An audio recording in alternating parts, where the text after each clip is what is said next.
आज हम कल्पित माध्य से माध्य ज्ञात कैसे करते हैं वो बताएंगे। अब इसमें कल्पित माध्य ज्ञात करने के लिए आपको एक तो बारंबारता दी हुई होगी और एक वर्ग अंतराल दिया हुआ होगा, ये आपको ध्यान में रखना। अब जब आपको कल्पित माध्य से माध्य ज्ञात करते हैं तो उसमें सर्वप्रथम निकालते हैं हम x का मतलब होता है मध्यमान, किनका? वर्ग अंतराल का। जैसे 10 से 20 अंतर कितना है? 10 का। अब 10 के आधे करना है और फर्स्ट वाली संख्या में प्लस कर देना है। जैसे 10 से 20 में अंतर है 10 का, 10 के आधे हो गए आपके 5। हम 10 में 5 प्लस किए 15, 20 में 5 प्लस किए 25, 30 में 5 प्लस किए 35 और 40 में 5 प्लस किया 45 और 50 में 5 प्लस किया 55। ये आ गया हमारा x मध्यमान। अब हमें निकालना है x माइनस a बराबर d। एक तो ये कॉलम निकालेंगे, फिर नेक्स्ट कॉलम निकालेंगे हम f इंटू डी। अब x हमारा ये है तो हम इसको यहाँ पे लिख देते हैं 15, 25, 35, 45 और 55। यहाँ पे माइनस लग रहा है तो हम माइनस लगा देते हैं। अब हमें ज्ञात करना है a का मान। जब आप a का मान निकालें तो x में से बीच की संख्या कोई भी मान सकते हैं। हम 35 भी मान सकते हैं, 45 भी मान सकते हैं, 25 भी मान सकते हैं और 55 भी मान सकते हैं। तो हम इसमें बीच वाली संख्या मानेंगे a बराबर 35। तो a बराबर 35, हम यहाँ पे a की जगह 35 रख देंगे।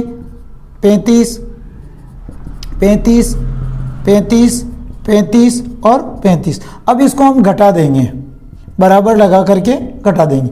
अब 15 में से 35 नहीं जाते हैं तो -35 में से 20 घटाना है। तो माइनस का तो 5 में से 5 गया 0 और 3 में से 1 गया तो 2, तो -20।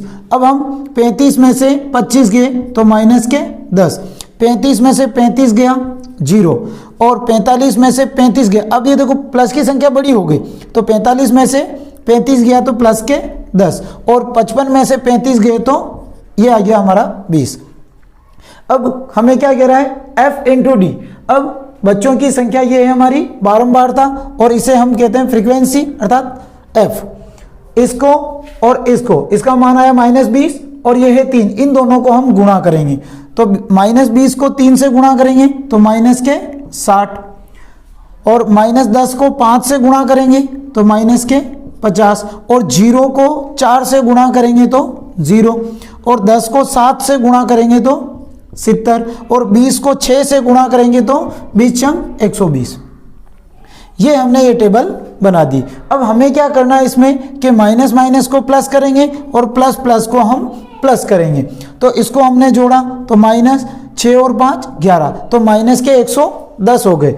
अब हम इन दोनों को भी प्लस कर लेते हैं तो 0, 7 और 2 9 और 1, ये हो गए 190। 190 तो हो गए प्लस के और 110 हो गए माइनस के। हम इसको क्या करेंगे? घटा देते हैं सिग्मा एफ डी। क्यों? क्योंकि माइनस प्लस क्या होता है? माइनस। तो 190 में से हमें 110 घटाना तो 0, 9 में से 1 गया तो 8 और 1 में से 1 गया तो 0। तो ये किसकी संख्या बड़ी हमारी? 80 प्लस की है। अब हमें f की टोटल करनी है।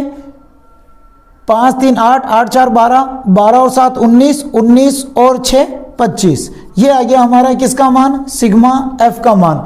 और सिग्मा एफ डी का मान कितना है? 80। सिग्मा का मतलब क्या होता है? योग। किसका? एफ डी का।